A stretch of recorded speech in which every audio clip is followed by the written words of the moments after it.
Nakita mong nagagalit ang iyong nanay, ano ang gagawin mo? A. Magagalit din at lalayas ng bahay. B. Susunod na ito sa utos niya para hindi na magalit. C. Sasabihing buntis ka at magkakaapo na siya. O D. Sara Geronimo. Dala, dala.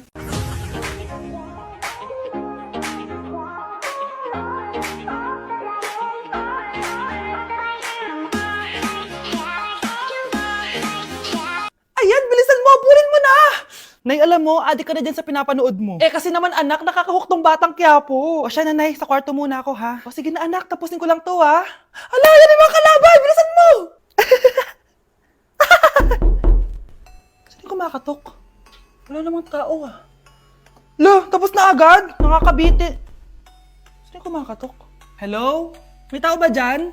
Nay, may narinig ka bang kumakatok? Ah, oo anak. Eh parang wala naman tao sa labas eh. Nay, minumulto na ata tayo. Ah! Sino yun? Anong gagawin natin anak? Lalabas ako anak. Nay, wag please. Deliver. Ay! Ano ba problema nyo ha? Kanina pa ako katok na katok dito. Bingi ba kayo? Ay, sorry. Ba't kasi gantong oras ka nagde-deliver eh? Oh, eto. Pinapabigay ni Coco Martin. Totoo ba? Wow, Nay! Di ba pinapanood mo yun? Si Coco Martin? Unbox na natin, Nay! Uy, may pa-letter pa sa akin si Coco Martin. Siya pala may-ari nito, anak. Wow, ang dami nilang pinadala, Nay. Tamang-tama, anak. Madami tayong hugasin ngayon. Binyagan mo na to. Kaya kayo, abangan nyo na to dahil available na to sa TikTok Shop starting at 11:11. I-follow nyo lang ang @bida ng TikTok. O anak, bilisan mo dyan ha. Gamitin na natin to. Wow, ang bula! Tapos ang bango pa! Tapos ang mura pa! Kaya bida talaga sa bulsa! Grabe ang linis! Araw-araw ko nang gagamitin to! Wow! Gising na siya! Ang pala mo dito sa bahay! Nay, wag ngayon please. Alam mo, bilib din ako sa'yo eh. Wala na nga tayong makain, nagpabuntis ka pa. Buti pa yung anak ni Rosa, pag-aaral ang inatupag. Nakakawalang gana! Yan, umalis ka! Diyan ka magaling! Kasalanan mo to! Sinira mo yung future ko! Ate, please, tigilan mo yan. Walang kasalanan yung bata. Hindi! Dahil dito, galit sa akin si nanay. Kaya dapat mawala na to! Ate, wag! Ate! Anak, kain ka na. Nay? Sorry anak ha sa mga sinabi ko. Hayaan mo, babawi ako sa'yo ha. Thank you, Nay. Nay, sumasakit yan ko. Nay! Oo, yung pinag-usapan natin ha. Hihintayin ko lang mga anak tong babaeng to. Pag nabigay ko na yung bata, ibigay mo na agad yung pera sa akin ha. Palak ibenta ni nanay yung anak ko. O anak, okay ka lang? Walang iya ka, Nay! Ang sama mo! Akala ko, totoong nagbago ka na. Pera pa rin pala yung nasa utak mo. Abay, bakit? Wala ka nang pakinabang dito. At least yung anak mo, mapapakinabangan ko. Wala ka namang papakain dyan eh. Napakasama mo!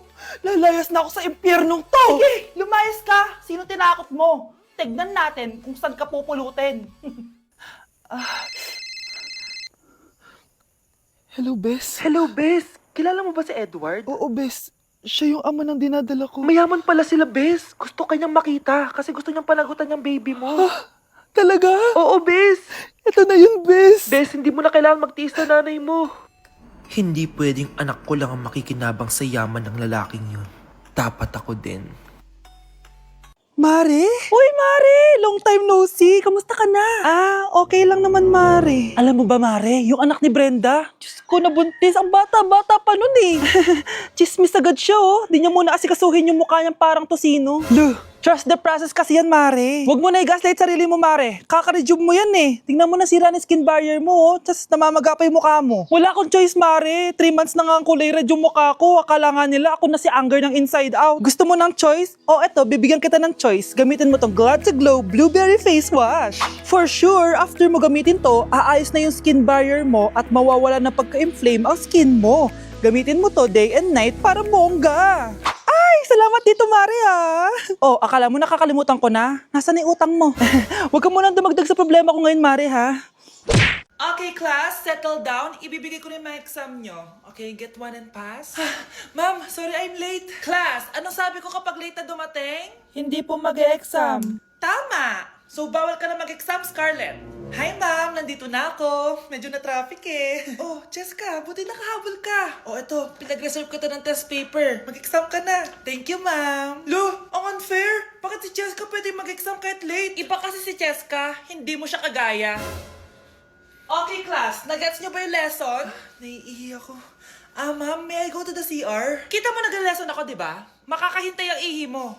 Tapos kapag bumagsak, magreklamo. Ma'am, pwede ba akong mag-CR? Sure, Jessica. Umihi ka na. Take your time, ha? Yay! Thank you, ma'am. Ma'am, may favoritism ka. Kapag si Jessica, pwede. Ano ba meron sa kanya? Basta. Pwede ba? Huwag kang bastos. Nag-discuss ako, di ba? Okay, class. Next topic. Okay, class. Ang bagong top 1 dito sa klase ay si Jessica. Ha? Ma'am, paano siya naging top 1? Eh ako yung pinakamataas na grade sa aming dalawa. May mga special grades kasi siya at wala ka nun. Anong special grades? Yan ba yung pagbibigay sa'yo ng pera ng magulang ni Jessica? Kaya siguro favorite mo siya. Anong pinagsasabi mo, Scarlett? Alam ko namang mahirap tanggapin na natalo kita. Hindi ka pa titigil, Scarlett, ha? Gusto mo dalhin kita sa principal's office? Sige, punta tayo sa principal's office. Ipapakita ko lang tong chat nyo ng magulang ni Jessica. Ito ebidensya, oh. Nagbigay sila ng 100,000 sa'yo. Burahin mo yan! Humanda kayong dalawa sa akin. Hi guys, so alam niyo naman yung nangyari and magsasalita na ako kasi syempre ayoko din naman kayong parang walang idea kung ano nangyari. Ngayon, naalis ako ng bansa kasi gusto ko muna magmuni-muni. Pupunta muna ako ng Japan para makalimutan ko yung mga nangyayari dito sa Pilipinas. So 5 AM yung flight ko and ito na yung mga gamit ko. So first time ko talaga mag-solo travel and kinakabahan ako. So tara, samahan niyo ako. Guys, nasa airport na ako. Kinakabahan ako. Mag-isa lang ako dito ngayon. Wala. Ganyan talaga ang buhay. Kaya natin to, guys. Sasakay na ako sa airplane. Iiwan ko muna ang Pilipinas dahil sobrang sakit. Hahanapin ko muna ang sarili ko. On the way na tayo sa Sapporo. Kain, guys!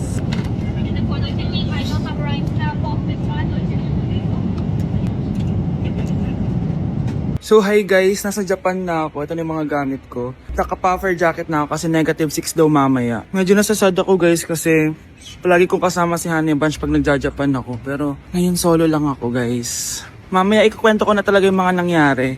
Usok check. Guys, tignan yung mga snow. Grabe. Lakas kasi na snowfall kanina kaya ganyan yung itsura ngayon. Balot na balot sa snow. Ang tataas. Wow, nag-i-snow. Sana nandito si Honey Bunch. Namimiss ko siya. Bunch! Honey Bunch!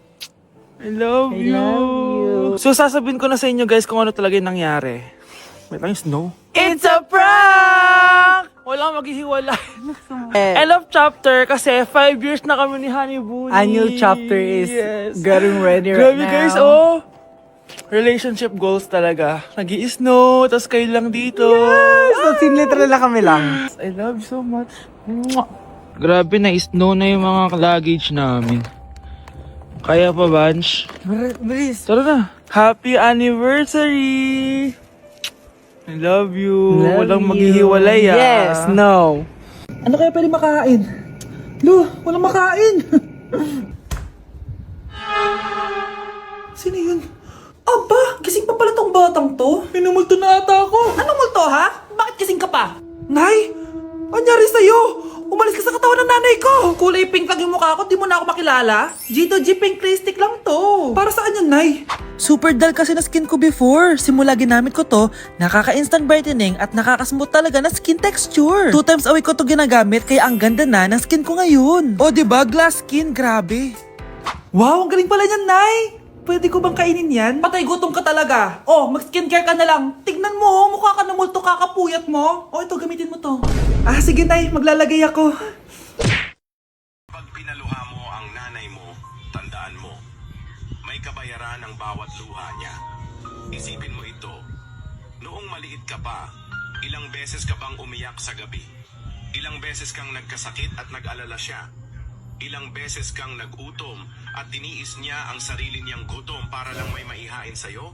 Pero ngayon, sino ang lumuluha? Ganun. Kapag sumagot ang bata, bastos agad. Hindi ba pwedeng nagpapaliwanag lang? Hindi ba natin kaya makinig? Lalo na kung ang bata maayos naman ang pananalita, hindi naman mataas ang boses, hindi naman bastos pag nagpapaliwanag. Ang iba kasi sa atin, hindi naman nila lahat talagang ayaw makinig. Pag nagpapaliwanag ng bata, sure na tayo. 7, 6, 5, 4, 3, 2, 1. Happy New Year!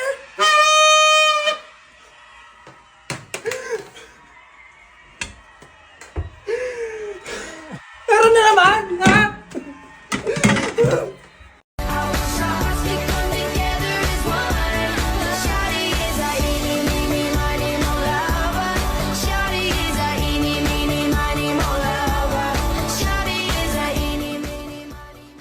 Decote, viciado em vela descer, desceu,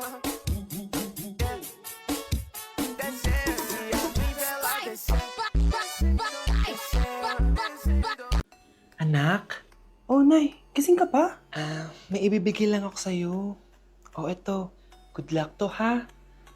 Dreamcatcher to, Nay, ah. Oo anak, ang sabi nila, magsabi ka lang ng wish mo dyan, matutupad. Malay mo naman, di ba? Thank you, Nay. Dreamcatcher. Matry nga to. Sana maging top 1 ako sa klase namin.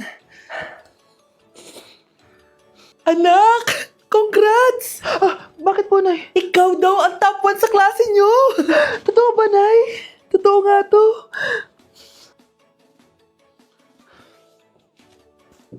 O anak, saan ka galing? Nag-apply ako sa trabaho. Ayoko naman maging pabigat sa inyo habang buhay. Sana makabawi na ako sa inyo. Ba't di mo nalang i-wish yan sa Dreamcatcher? Malay mo naman, di ba? Oo nga no, Nay. Nay! Tanggap na ako sa trabaho! Ang laki pa ng sahod ko! O, di ba? Sabi ko naman sa'yo, anak eh. Deserve mo yan. Nay, sa wakas, makakabawi na rin ako sa inyo. Bes, alam mo, ang yaman mo na. Bakit di ka pa mag-asawa? Hay naku, Bes. Kung may magkakagusto man sa akin, ang gusto ko, mabait at responsable. Parang si Joshua. Naku, Bes. Si Joshua pa. Puro trabaho yan. Hi Scarlett, pwede ba tayong mag-lunch together mamaya? Sure, sige. Saan ba? Ayun. Oh, yan ang simula ng love story nyo, ha? Hay, mahal. Grabe. Natupad na natin yung mga pangarap natin. May anak tayo. May malaki tayong bahay. May maayos tayong trabaho. Ay, sa wakas. Proud ako sa ating dalawa, mahal.